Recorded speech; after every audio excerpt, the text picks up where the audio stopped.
আসসালামু আলাইকুম বন্ধুরা, আশা করি সবাই সুস্থ আছেন। বন্ধুরা, যুক্তরাষ্ট্র ও ইরানের মধ্যে নতুন করে হরমুজ প্রণালীকে কেন্দ্র করে উত্তেজনার মাঝেই চলতি সপ্তাহে চীনের পররাষ্ট্রমন্ত্রী ওয়াং ইর আমন্ত্রণে 2 দিনের সরকারি সফরে বেইজিং গেছেন সৌদি আরবের পররাষ্ট্রমন্ত্রী প্রিন্স ফয়সাল বিন ফারহান।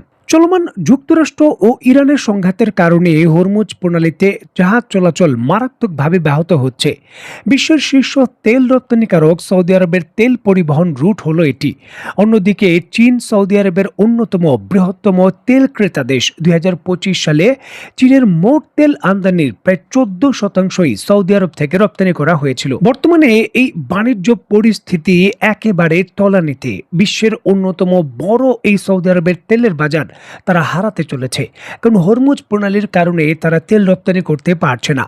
বারবার যুক্তরাষ্ট্রের হস্তক্ষেপ এবং সহযোগিতা কামনা করা হয়েছে, তবে তারপরও হরমুজ প্রণালী দিয়ে কোনো ধরনের তেল রপ্তানির যে সুযোগ, সেটা খুবই সীমিত পরিসরেই সৌদি আরবের কাছে ছিল। নতুন করে ইরান ঘোষণা দিয়েছে আগামী 30 দিন সম্পূর্ণভাবে ইরানের কন্ট্রোলে থাকবে হরমুজ প্রণালী। কোন কোন দেশের জাহাজ চলাচল করতে পারবে না তার সিদ্ধান্ত নেবে একমাত্র ইরান। দেখুন, এমন পরিস্থিতিতে সৌদি আরব যদি তার সুপার ক্যারিয়ারগুলোর মাধ্যমে জ্বালানি তেল রপ্তানি করতে চায়, তাহলে ইরানের সঙ্গে সমঝোতা করা অত্যন্ত প্রয়োজন। আর এই সমঝোতা যুক্তরাষ্ট্র করে দিতে পারবে না। এখানে চীনকে অন্যতম গুরুত্বপূর্ণ যে মধ্যস্থতাকারী তা হিসাবে বিবেচনা করছে সৌদি আরব।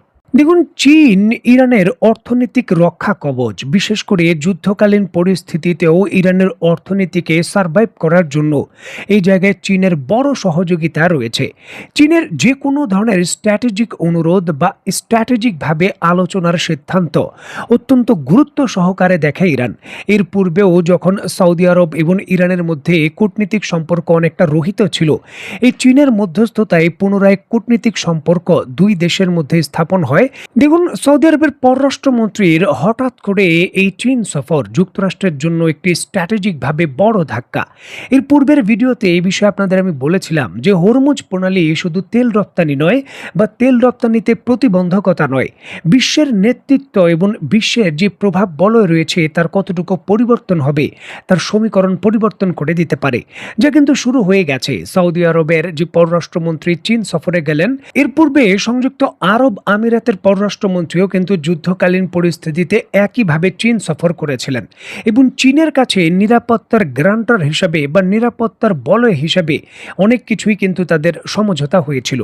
বর্তমানে মধ্যপ্রাচ্যের দেশগুলো এই বিষয়ে পরিষ্কার বার্তা দিতে চাচ্ছে তাদের কূটনীতিক কৌশল এবং নিরাপত্তার বলয় এখন শুধুমাত্র যুক্তরাষ্ট্রের একক ভিত্তির উপর নির্ভরশীল নয়।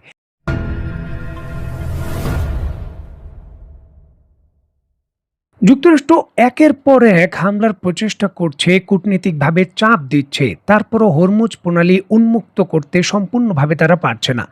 নিরাপত্তার গ্যারান্টার হিসেবে তাদের যুদ্ধ জাহাজগুলো, বড় বড় জাহাজগুলোকে এখনও নিরাপত্তা সুনির্দিষ্টভাবে নিশ্চিত করতে পারেনি। এমতো অবস্থায় সৌদি আরবের পররাষ্ট্রমন্ত্রীর এই চীন সফর যুক্তরাষ্ট্রকে তাদের দীর্ঘদিনের আরেকটি কৌশলের সরাসরি শেষ নয়তো নতুন উত্থানের বিষয়ে চীনের গভীরভাবে উদ্বিগ্ন, আর সেটি হলো পেট্রোডলার। দেখুন, সৌদি আরব এই জিসিসি ভুক্ত দেশগুলোর মোটামুটি একটা অঘোষিত লিডার। তারা ঠিক যেইভাবে অর্থনৈতিক কাঠামো এবং তেল বিক্রি করার সিদ্ধান্ত নেয় তা ফলো করে অন্যান্য দেশগুলো। ডলারের বিনিময়ে তারা দীর্ঘদিন ধরে তেল রপ্তানি করে আসছে।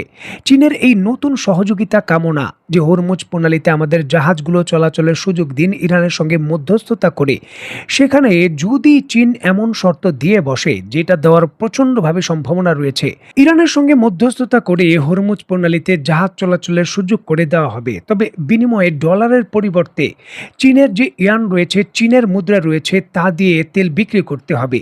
এটি চীনা মুদ্রা এবং ডলারের বিপরীতে এই চীনা কারেন্সির গ্লোবাল কারেন্সি হিসাবে নতুন উত্থান হবে। দেখুন, এটি নতুন কিছু নয়। চলতি বছরের মার্চ মাসের দিকে ইরান এই ধরনের একটি পদক্ষেপ নিয়েছিল। চীনা মুদ্রায় যদি মেটালের বা বিভিন্ন পণ্যের দাম বা তেলের দাম পরিশোধ করা হয় হরমুজ প্রণালী দিয়ে জাহাজকে চলাচলের তারা সুযোগ দেবে সেই ঘোষণা দিয়েছিল। এবং তখন এই ঘোষণার পর কিছু কিছু দেশ তাদের জাহাজের পণ্যের মূল্য এই চীনা মুদ্রায় কিন্তু তারা পরিশোধ করেছিল। এখন সৌদি আরব নিজেই গিয়েছে চীনের মধ্যে এই বিষয়ে সমাধান করার জন্য। যদি এই বিষয়ে ঐক্যে পৌঁছানো যায় এবং গুরুত্বপূর্ণ সিদ্ধান্ত নেয়, তাহলে বিশ্বব্যাপী যে ডলারের কৃত্রিম চাহিদা রয়েছে পেট্রো ডলার, তা অনেকটাই কিন্তু খর্ব হবে। যুক্তরাষ্ট্রের কিছু বড় ধরনের স্ট্র্যাটেজিকভাবে জটিলতাও রয়েছে, কারণ যদি সৌদি আরব এই ধরনের প্রস্তাবে এগ্রি করে এসে চুক্তি করে আসে এবং পরবর্তী সময়ে একই ধারায় চীনা মুদ্রায় তেলের মূল্য পরিশোধ করে হরমুজ প্রণালী দিয়ে জাহাজ চলাচল শুরু করে, তখন যুক্তরাষ্ট্র আসলে কি করতে পারে? তখন কি যুক্তরাষ্ট্র তার মিত্র দেশ সৌদি আরবের বড় জাহাজগুলোর বিরুদ্ধে অবরোধ দেবে বা সেগুলোর বিরুদ্ধে সামরিক প্রতিক্রিয়া দেখাবে? আর যদি এমন প্রতিক্রিয়া দেখানো হয়, তাহলে সৌদি আরব এবং উপসাগরীয় দেশগুলো চীনের দিকে আরও বেশি ঝুঁকে যাবে। সুতরাং এটিও যুক্তরাষ্ট্রের জন্য একটি চিন্তার বিষয় যে এই ধরনের সিদ্ধান্ত বাস্তবায়নের পর হরমুজ প্রণালীতে কতটা দ্রুত তারা তাদের নিয়ন্ত্রণ পূর্ণ প্রতিষ্ঠা করতে পারবে। সেটি যদি সফলতা না দেখানো হয়, ধাপে ধাপে মধ্যপ্রাচ্য থেকে তাদের যে প্রভাব বলয় রয়েছে সেটি আরও কমে এসে অনেকটা সীমিত পরিসরে চলে আসতে পারে। যার জন্য ডোনাল্ড ট্রাম্পের হাতেও কিন্তু এই চীন সফরের সৌদি আরবের পররাষ্ট্রমন্ত্রী যাওয়ার পর যে কোনো বড় সিদ্ধান্ত নেওয়ার ক্ষেত্রে খুব একটা বেশি সময় নেই।